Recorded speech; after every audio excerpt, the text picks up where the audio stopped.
That's what we're trying to do. Donnie always says it like, we want people to dance, but we also want people to cry. Like, we want that full spectrum. It all started in a skate shop. A viral video of music graduate and dedicated scene kid Devin Papadol performing in the unlikely venue caught the attention of Georgia-based guitarist Donovan Lloyd, who soon sent over an audition tape ready to move across the country to pursue their passion. As other band members came and went, Devin and Donovan quickly realised that their shared influences and values would be more than enough to drive them forward as a duo, and thus Honey Revenge was born. On the eve of the release of their debut album Retrovision, they talk us through their development as artists and bring an alternative edge to their relentlessly catchy pop rock. Honey Revenge are ready to take on the world. You will be impressed. I'm James Wilson Taylor, and this is the album story of Retrovision by Honey Revenge. Let's get into the sound of the record then. So what I really kind of thought was interesting about it is, yes, you guys clearly are inspired by a lot of the scene and like the kind of, bands that we've talked about on Rock Sound for years. Devin, I remember last time we chatted, a lot about Paramore and all that kind of stuff. But what's really interesting when you listen to the record as a whole, you're sort of touching on loads of different eras of the scene, because there's like, yeah, you get that sort of typical pop punk stuff, you get that kind of emo power pop stuff in there. But then a song like Habitual, that was like, oh, that's like All American Rejects era, that kind of like shinier pop production in there too as well, right? Tell me a little bit, I guess, generally about who your influences were and that kind of sound you wanted to achieve here. I know for me, I was initially into like radio pop music, like all the like pop radio rock, like Katy Perry, freaking, like you said, All American Rejects, I think was one of those bands in the scene that I thought was just a pop band at first, because that's how I discovered them, was through the radio, because I was kind of young when they made their way into radio. Um, there's like Old Demi, there's Pink was a really big one for me. Like I used to be really into her because I thought was like, that's a rock star, she's just on pop radio. We even love, like, I think we talked about this last time, just like Disney rock, like Lemonade Mouth, Hannah Montana. But then I think all that came into play. I know like the Maine, I was listening to a lot of them. And I think they do a pop rock thing really well because it's very poppy, but they're rock stars at the end of the day. And the way that it comes across live is very rock. So there was so much going on there. But yeah, we really like are trying to make pop and rock both coexist in our sound for sure.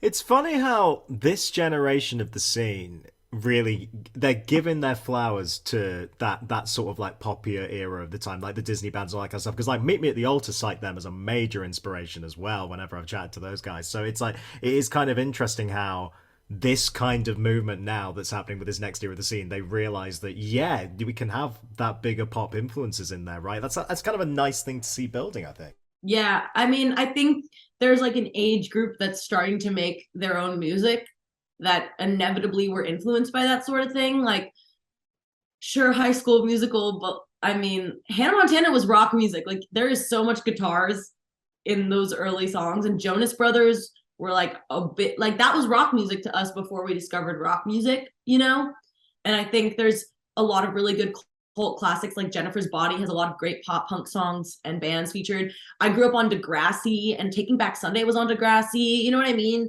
It was always sort of ingrained in the culture of that kind of music. Like even Nickelodeon, hey, they're like, you know what I mean? Like the Plain White Tees were on iCarly. You know what I mean? Like it was all featured along the way. Like those bands made their way into our lives at very formative years. And I think that shows for us for sure. Cause like Donnie's just turned 21 like 2 days ago. Like we're like, I'm a little older, but we're like semi-young. Man, that was when culture peaked when you guys were growing up, man. God, that was the best. When it all seeped into all other aspects of culture. I love that so much. It's always great when that happens. Donnie, happy birthday, first of all. Let's get that out of the way. Fair play to you, man. That's awesome. But let's talk a little bit about some of the guitar lines on it. I guess particularly Airhead. I mean, a big album opener and a big statement opening album. Also kind of one of the heavier moments on there as well. Tell me about your approach to guitar on that, because obviously that's kind of the first thing we hear, and it's a big, big, powerful riff to kick us off. Yeah, man, that one, we had a lot of help with KJ and Zach, our producers in the studio. But exactly like you said, big album opener, like curtains are coming open type beat. But honestly, growing up, I was just into a bunch of metalcore. yeah, I was into the scene.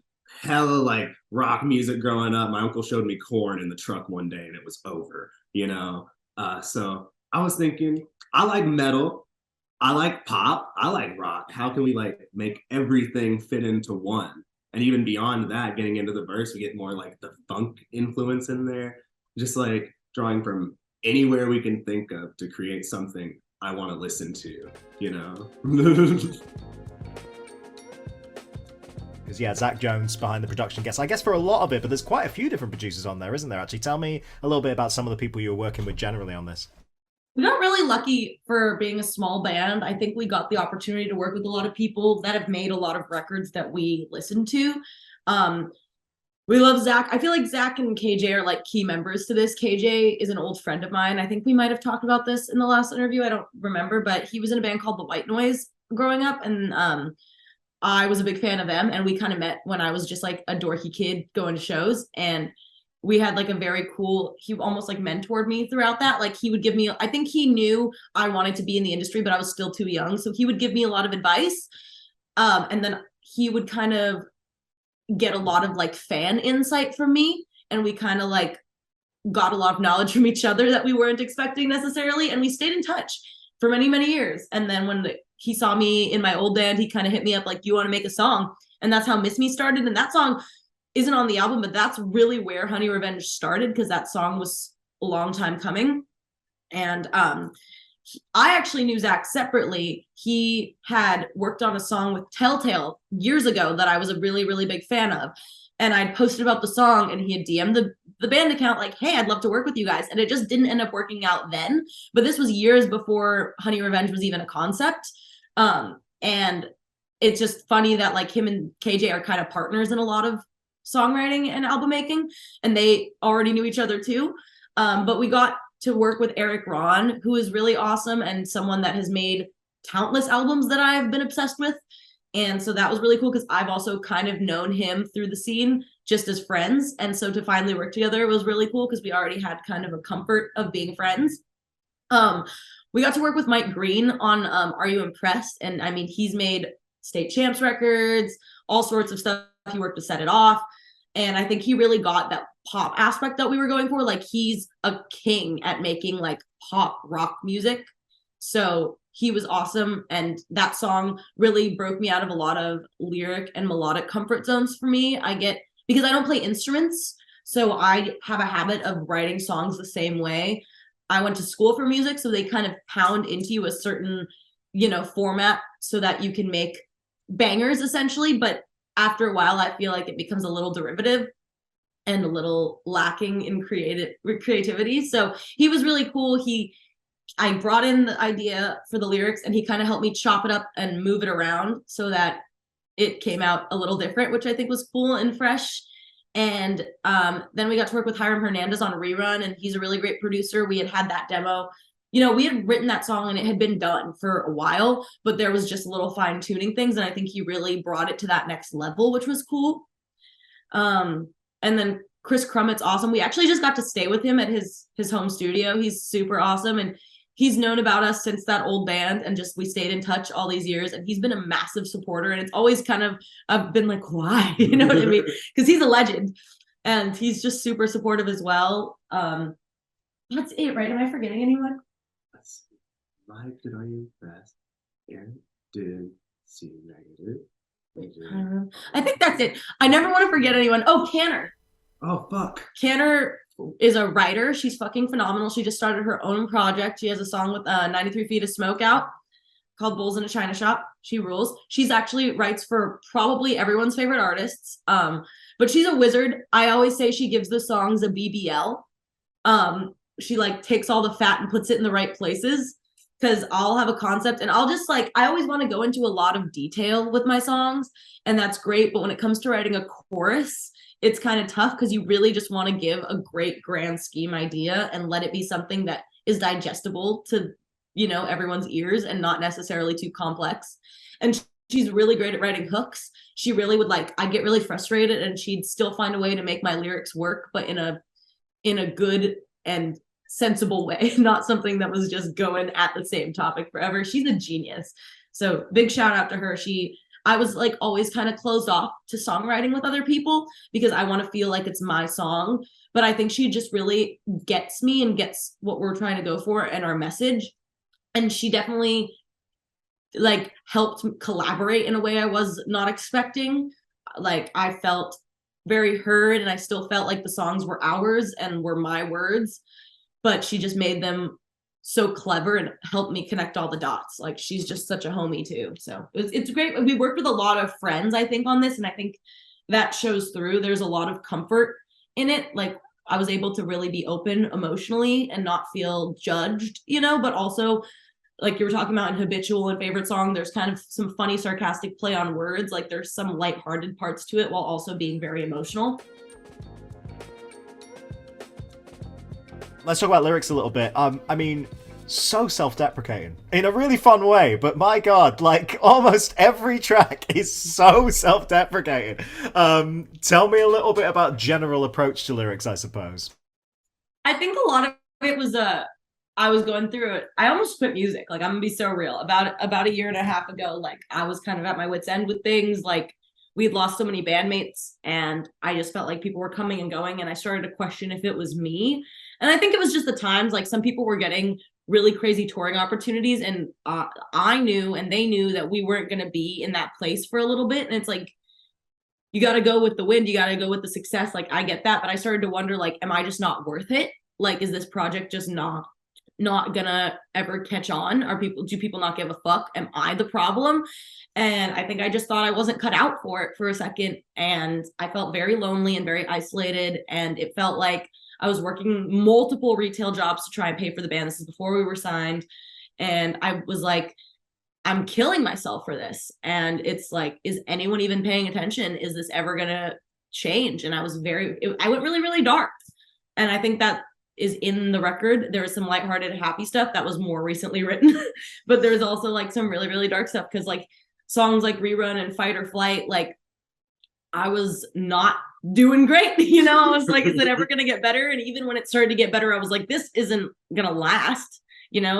So, I think I also am very self-aware. And I think that's a big part of Retrovision is it's supposed to be like your assessment and your like view of life. Like it's not just one way or the other. It's just like how you are viewing your own experience. Cause like you could either look at it like, half empty, half full. Like, and it's my way I approach things can shift for sure. Like within a second, like depending on what's going on. So yeah, I think it's as much as it is self-deprecating, it's also self-aware. Like I am a flawed human being. And I think when you're in your early 20s and teens, like you're ever changing and you're ever growing. And I think I had a lot go on in that period of my life, like, late teens, early 20s, where I was made aware of some things in my character that I don't necessarily love about myself. And I think I had some people that were a little harder on me than they should have been, and maybe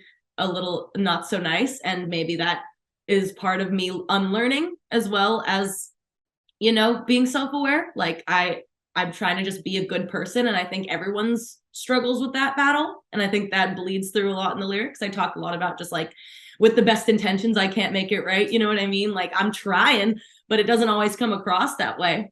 But also there's songs like Habitual where I'm just talking about life's been lovely as of late, and you would know if you weren't so habitual. You know what I mean? Like if you weren't so stuck in this grind and this like when is it what this numbers game, if you weren't so caught up in that, maybe you'd experience what's actually going on, which is like our fucking dreams coming true.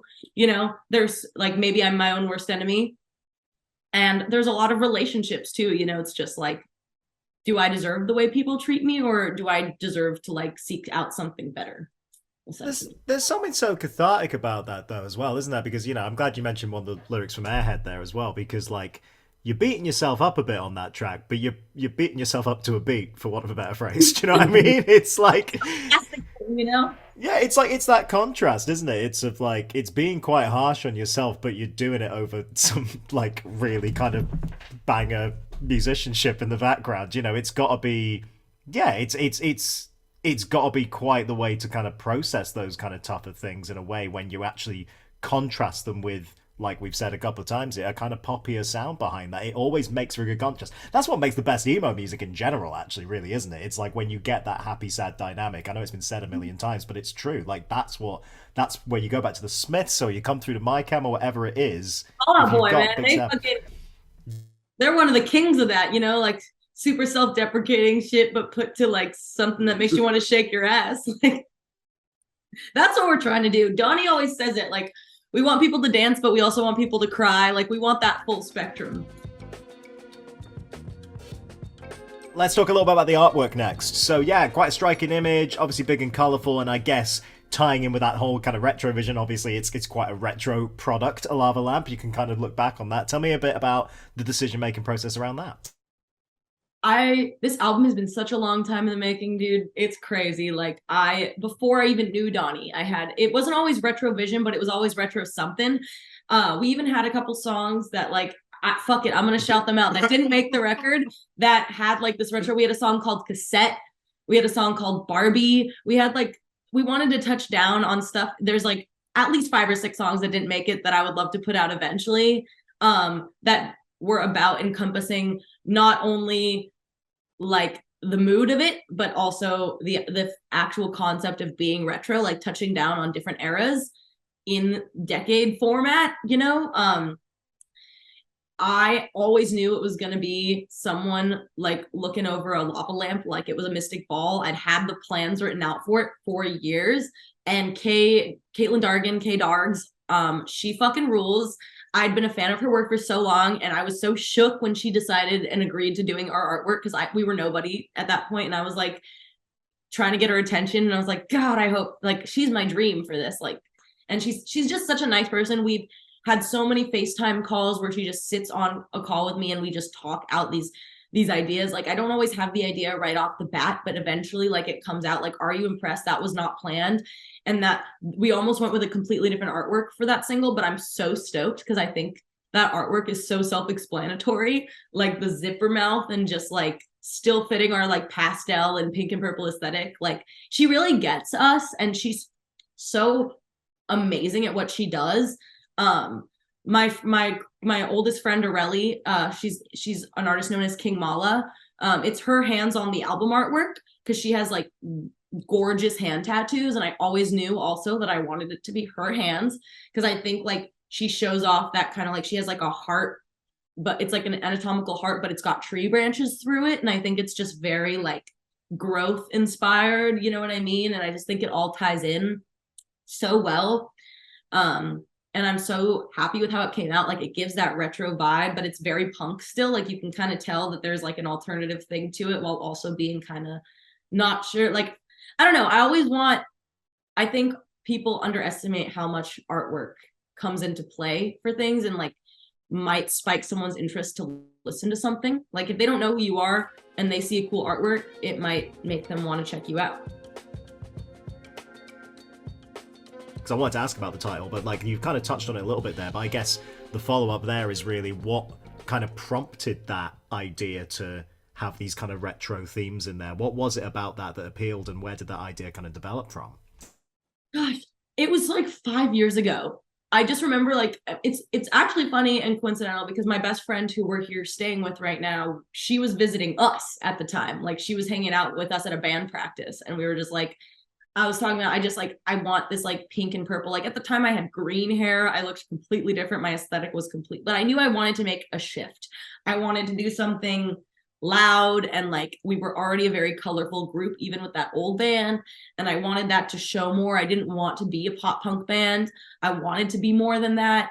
And I love pop punk, and that's not anything against it. I just think there's so much more out there, and to like be accessible to, and to make new fans with. And I'm not just into pop punk. Like I think there's so much more influence out there for us as a group. But it was originally called Retrospect. And it's like the idea, and I think now it's like not only the retro, like actual retro theme to it, but like it's supposed to still just have retrospect. Like it's retrospective vision. You know what I mean? If you want to make it long, it's like looking at everything from both sides. Like, yes, maybe I can be a little bit of a pain in the ass sometimes, but that doesn't necessarily mean I don't love super hard and deserve to be treated with the same exact love that I give. You know, like Sensitive is a really, really like emotional song for me because it was about one of my best friends and like feeling like maybe I wasn't cool enough anymore, and just feeling like, you know, you get used to people being around, and then when they're not, you're like, oh, it's kind of a like painful thing, you know? And I think a lot of people can experience that. And then it's just going back and forth with like, again, is it me, or like, is this just life? I think change is a really hard thing for me, and I want to touch down on it more in future music, just like how much I struggle with that. And I think it's evident in this record, but not as much as it could be. Like I really struggle with change, and like it's a natural course of life, but it doesn't mean I accept it, you know? And I think that's the vision. Like it's the vision of how I look at it, and also just like my ever-changing feelings towards my relationships with people outside and people inside, you know, myself. So the way we like to kind of end all these is a look to the future, really. So I guess in the immediate, that's live shows for you guys. And I know you guys have been out on tour a bit already. It's got to be nice now actually seeing those reactions to some of these newer songs in the faces, because it's going to change everything. It's going to change your opinion of it. It's going to maybe change how you guys play it live sometimes as well. But like, it's a whole different ball game, isn't it? Getting reactions online to a song is one thing, but actually seeing the whites of people's eyeballs as they react to it and see those faces, that's got to change everything for you, right? Oh, 100%. We are not a play it like the record band. If you come to a show, there's not a single song that sounds exactly like the record, and that is on purpose. But yeah, especially with this new stuff that is on the record that people haven't heard yet, watching people be like, oh, that's kind of cool, and then progressively get more into it as the song keeps going, or like people that don't know us, like watching them get into us as the show goes, from like standing like this at the beginning to like being in the conga line halfway through. Like that's so fucking cool. It's really, really scary to it's present special these though. new songs. Yeah, it is. It's yeah. I mean, I'm the one who's like making these silly little videos, and I'm the one responding to not only every encouraging thing, but every hate comment. Like it's me. I wish I had the strength to not respond to them, but I kind of love it. I'm just in the van, like we're driving for hours and hours. Like I'll pick a fight. Let's go. You started it. Let's fucking go. You know what I mean? Like, so it's cool. Like, because I definitely think sometimes I do that, and I end up changing people's minds because I'm like, you're looking at it this way. What if you looked at it this way? Like, what if you got the facts? Because I love that my pipeline was being a fangirl to being a musician to being in the industry, you know? And I think transparency is a huge part of what I try to do in our content, and in also just how we work as a band.